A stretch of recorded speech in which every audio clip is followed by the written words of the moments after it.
नमस्कार दोस्तों, दिन भर की बड़ी खबरों में आपका स्वागत है। आज की बड़ी खबरों में हम देखेंगे कोरोना की तीसरी लहर को लेकर अभी से तैयारियों में जुटी दिल्ली सरकार, हाई लेवल मीटिंग में किए अहम निर्णय। जी हां दोस्तों, सिंगापुर के नए वेरिएंट को बच्चों के लिए खतरनाक बताकर विवादों में घिरे दिल्ली के मुख्यमंत्री अरविंद केजरीवाल की सरकार कोरोना की संभावित तीसरी लहर को लेकर तैयारियों में जुट गई है। इसे लेकर दिल्ली सरकार ने एक हाई लेवल मीटिंग की है। इसमें संभावित तीसरी लहर से मुकाबला करने के लिए सीएम अरविंद केजरीवाल ने कई महत्वपूर्ण निर्णय लिए हैं। दोस्तों, कोरोना वायरस संक्रमण की संभावित तीसरी लहर से निपटने की तैयारियों को लेकर की गई इस बैठक में सरकार के शीर्ष अधिकारी शामिल रहे। बैठक में सीएम केजरीवाल ने निर्णय लिया कि तीसरी लहर से बच्चों को बचाने के लिए विशेष टास्क फोर्स बनाई जाएगी। अधिकारियों की यह टीम बेड्स, ऑक्सीजन और दवाओं को आपूर्ति के लेकर पूर्व तैयारियां करेगी।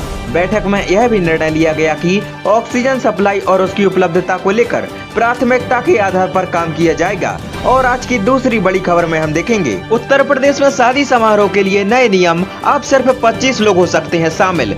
दोस्तों, कोरोना संक्रमण के मामले बीते कुछ दिनों से कम आ रहे हैं, फिर भी सरकार का साफ कहना है कि अभी लापरवाही भारी पड़ सकती है। लॉकडाउन से लेकर तमाम पाबंदियां जारी हैं। इस बीच उत्तर प्रदेश सरकार ने शादी समारोह में गैदरिंग के लिए नए नियम जारी किए हैं। अब विवाह समारोह में ज्यादा से ज्यादा 25 लोग ही शामिल हो सकेंगे।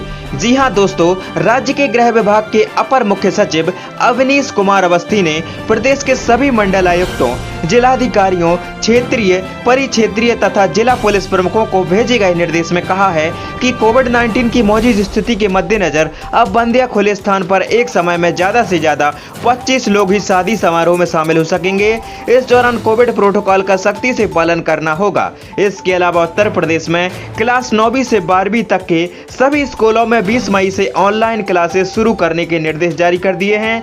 और आज की तीसरी बड़ी खबर में हम देखेंगे हवाई सर्वे के बाद प्रधानमंत्री ने अहमदाबाद में की समीक्षा बैठक, सीएम विजय रूपाणी भी मौजूद। दोस्तों, प्रधानमंत्री नरेंद्र मोदी गुजरात में चक्रवात ताउते से हुए नुकसान का जायजा ले रहे हैं। आज सुबह पीएम मोदी भावनगर पहुंचे, जहां मुख्यमंत्री विजय रूपाणी ने उनका स्वागत किया। प्रधानमंत्री मोदी ने गुजरात और दीप के चक्रवात से प्रभावित इलाकों का हवाई सर्वेक्षण किया। सर्वेक्षण के बाद प्रधानमंत्री ने ताउते चक्रवात की वजह से हुए नुकसान और स्थिति के आकलन के लिए अहमदाबाद में एक समीक्षा बैठक की। इस दौरान मुख्यमंत्री समेत अन्य अधिकारी मौजूद रहे। गुजरात में चक्रवाती तूफान के कारण तटीय इलाकों में भारी नुकसान हुआ। बिजली के खंभों तथा पेड़ उखड़ गए। कई घरों व सड़कों को भी नुकसान पहुंचा। इस दौरान हुई घटनाओं में करीब 13 लाख की मौत भी हो गई। दोस्तों, सुरक्षा तौर पर राज्य सरकार ने पहले ही 2 लाख से अधिक लोगों को सुरक्षित स्थानों पर पहुंचा दिया था। मौसम विभाग ने कहा कि ताउते गुजरात के तट से बेहद गंभीर चक्रवाती तूफान के तौर पर आधी रात के करीब गुजरा और धीरे धीरे कमजोर होकर गंभीर चक्रवाती तूफान और बाद में और कमजोर होकर अब चक्रवाती तूफान में बदल गया है। दोस्तों, इससे 16,000 से ज्यादा घरों को नुकसान पहुंचा। 40,000 से ज्यादा पेड़ और 70,000 से ज्यादा बिजली के खंभे उखड़ गए, जबकि 5,951 गाँवों में बिजली चली गई।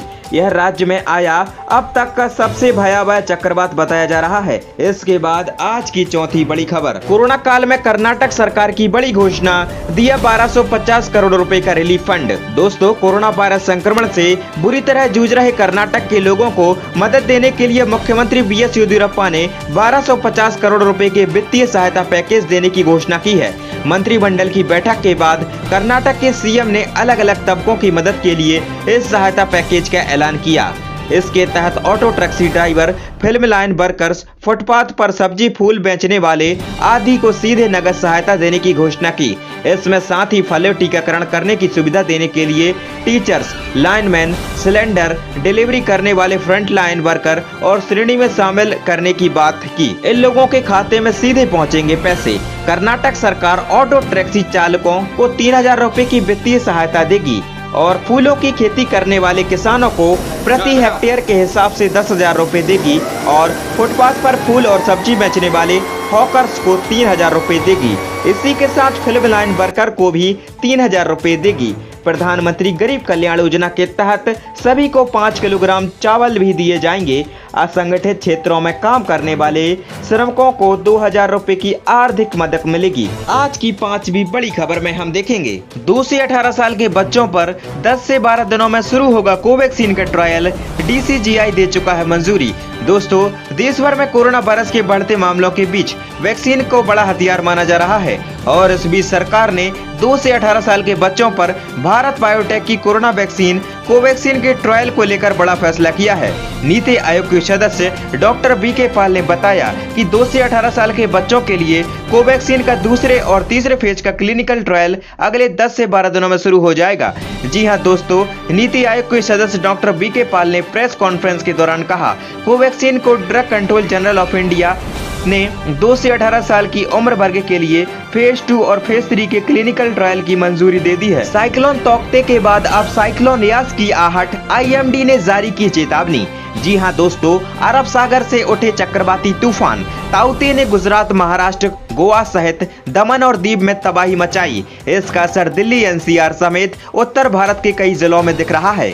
इन क्षेत्रों में भी भारतीय मौसम विज्ञान विभाग ने अगले 2 से 3 दिनों में भारी बारिश का अनुमान जताया है। दिल्ली, एनसीआर और उत्तर प्रदेश के अलावा हरियाणा और राजस्थान के कई जिलों में सोमवार, मंगलवार की रात से ही हल्की बारिश हो रही है। इस बीच अब ताउते तूफान के थमने के संकेत मिलने लगे हैं और एक और चक्रवात तैयार हो रहा है। दोस्तों, आईएमडी वैज्ञानिक राजेंद्र कुमार जेनामनी ने कहा कि साइक्लोन तौकते आज उदयपुर के पास है, जो पहले से कमजोर हो गया है।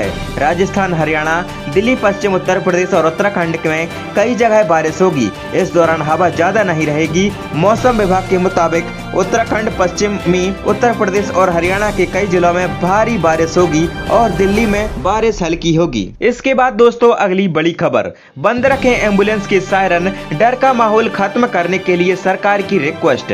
दोस्तों, कोरोना वायरस महामारी से डर के माहौल को खत्म करने के लिए मणिपुर सरकार ने राज्य में एम्बुलेंस के सायरन को बंद करने का आह्वान किया है। जी हां दोस्तों, इस संबंध में राज्य के मेडिकल डायरेक्टरेट ने एक सर्कुलर भी जारी किया है, जिसमें मुख्य चिकित्सा अधिकारियों, चिकित्सा अधीक्षकों, प्राइवेट अस्पताल के कर्मियों और एम्बुलेंस संचालकों से सायरन बंद करने का अनुरोध किया गया है।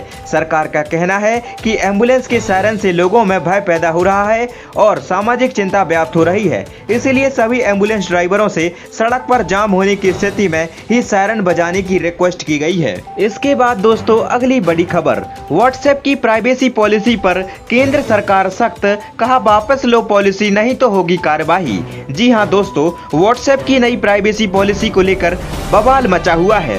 15 मई से ये पॉलिसी लागू हो चुकी है। व्हाट्सएप पर यह आरोप लग रहा है कि वो जबरन भारतीय यूजर्स से इस पॉलिसी को मंजूर करवाने की कोशिश कर रहा है, जबकि यूरोप में उसकी पॉलिसी ऐसी नहीं है। ये मामला अभी कोर्ट में चल रहा है। इस बीच भारतीय सरकार ने व्हाट्सएप की नई प्राइवेसी पॉलिसी को लेकर कड़ा रुख अख्तियार कर लिया है। सूत्रों के हवाले से मिली खबर के मुताबिक आईटी मंत्रालय ने व्हाट्सएप को नोटिस भेजकर कहा है कि वो अपनी नई प्राइवेसी पॉलिसी को वापस ले। आईटी मंत्रालय ने व्हाट्सएप को 7 दिन के अंदर नोटिस का जवाब देने के लिए कहा है, नहीं तो कानून के मुताबिक उसके खिलाफ कार्रवाई की जाएगी। आईटी मंत्रालय ने व्हाट्सएप को 18 मई 2021 को उसकी नई प्राइवेसी पॉलिसी को लेकर एक नोटिस भेजा है। दरअसल यूरोप में और भारत में व्हाट्सएप यूजर्स के लिए पॉलिसी अलग अलग है। भारत सरकार ने इसे यूजर्स के साथ भेदभाव बताया है। भारत सरकार का कहना है कि व्हाट्सएप की पॉलिसी गैर जिम्मेदाराना है। व्हाट्सएप अपनी पहुंच का फायदा उठा रहा है और भारतीय यूजर्स पर गलत शर्तें थोप रहा है।